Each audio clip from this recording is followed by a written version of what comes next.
नमस्कार, आप देख रहे हैं एक न्यूज 24 और मैं हूं स्वाति आपके साथ। राष्ट्रीय जनता दल के प्रमुख और बिहार के पूर्व मुख्यमंत्री लालू प्रसाद यादव को चारा घोटाले के देवघर कोषागार मामले में सुप्रीम कोर्ट से फिलहाल राहत मिली है। सर्वोच्च न्यायालय यानी सुप्रीम कोर्ट ने झारखंड हाई कोर्ट के उस आदेश में हस्तक्षेप करने से इनकार कर दिया है जिसके तहत लालू प्रसाद यादव को जमानत मिली थी। हालांकि अदालत ने यह भी साफ किया है कि इस मामले से जुड़े अहम कानूनी सवाल पर अंतिम फैसला अभी नहीं हुआ है।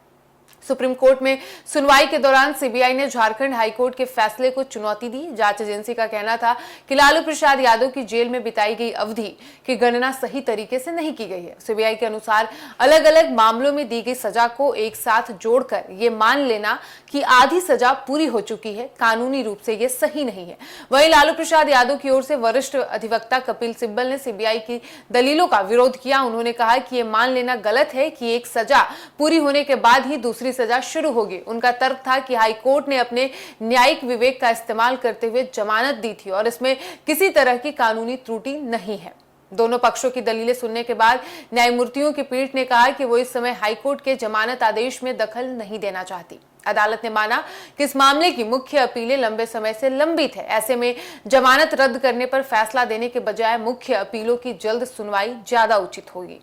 सुप्रीम कोर्ट ने झारखंड हाईकोर्ट को निर्देश दिया कि वर्ष 2018 से लंबित अपीलों की सुनवाई में तेजी लाई जाए। अदालत ने कहा कि कोशिश होनी चाहिए कि इन मामलों का निपटारा प्राथमिकता के आधार पर संभव हो तो 6 महीने के भीतर किया जाए। इससे दोष सिद्धि को चुनौती देने वाली अपील और सीबीआई की सजा बढ़ाने संबंधी अपील दोनों पर जल्द सुनवाई का रास्ता साफ होगा। सुप्रीम कोर्ट ने अपने आदेश में यह नहीं कहा कि सीबीआई की दलील गलत है या कपिल सिब्बल की दलील पूरी तरह सही है।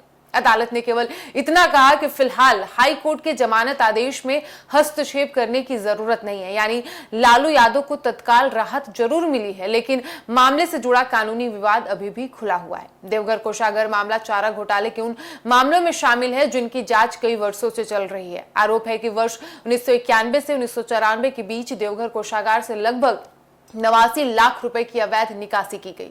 दिसंबर 2017 में सीबीआई की विशेष अदालत ने लालू प्रसाद यादव को इस मामले में दोषी ठहराया और अलग अलग अपराधों के लिए कुल 7 साल की उन्हें सजा सुनाई और इसके बाद लालू यादव ने अपनी दोष सिद्धि और सजा को झारखंड हाईकोर्ट में चुनौती दी।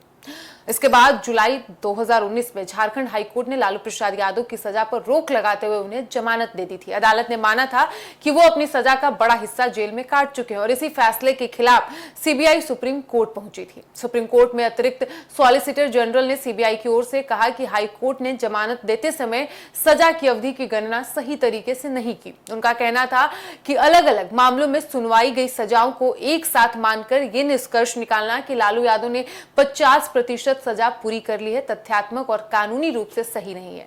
सीबीआई का भी यही तर्क था कि पहले भी सजा निलंबित करने की मांग 2 बार खारिज हो चुकी थी, इसलिए बाद में जमानत देने का आधार मजबूत नहीं था। अगर सुप्रीम कोर्ट सीबीआई की इस दलील को स्वीकार कर लेता तो हाई कोर्ट के जमानत आदेश पर सवाल खड़े हो सकते थे।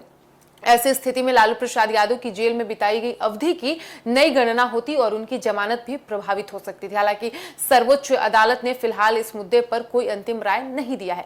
लालू यादव की ओर से वरिष्ठ अधिवक्ता कपिल सिब्बल ने कहा कि हाईकोर्ट ने कानून और उपलब्ध तथ्यों के आधार पर अपना विवेक इस्तेमाल करते हुए फैसला दिया था। उन्होंने दलील दी कि यह कहना उचित नहीं है कि एक सजा पूरी होने के बाद ही दूसरी सजा शुरू होगी। सुप्रीम कोर्ट ने दोनों पक्षों की दलीलें सुनने के बाद कहा कि इस समय सबसे जरूरी बात लंबित अपीलों का जल्द निपटारा है। अदालत ने झारखंड हाईकोर्ट से कहा है कि वर्ष 2018 से लंबित अपीलों की सुनवाई में तेजी लाई जाए और प्राथमिकता के आधार पर उन्हें यथासंभव 6 महीने के भीतर निपटाने का प्रयास किया जाए। इस फैसले का सीधा मतलब यह है कि लालू प्रसाद यादव की जमानत फिलहाल बरकरार रहेगी और उन्हें तत्काल कोई कानूनी झटका नहीं लगा। हालांकि अदालत ने यह भी स्पष्ट कर दिया है कि सजा की गणना और अलग अलग सजाओं के प्रभाव से जुड़े कानूनी सवाल पर अंतिम फैसला अभी बाकी है, इसलिए यह मामला पूरी तरह समाप्त नहीं हुआ है। अब सबकी नजर झारखंड हाईकोर्ट में होने वाली मुख्य अपीलों की सुनवाई पर रहेगी, जहां लालू यादव की दोष सिद्धि और सीबीआई की अपील पर अंतिम निर्णय लिया जाएगा।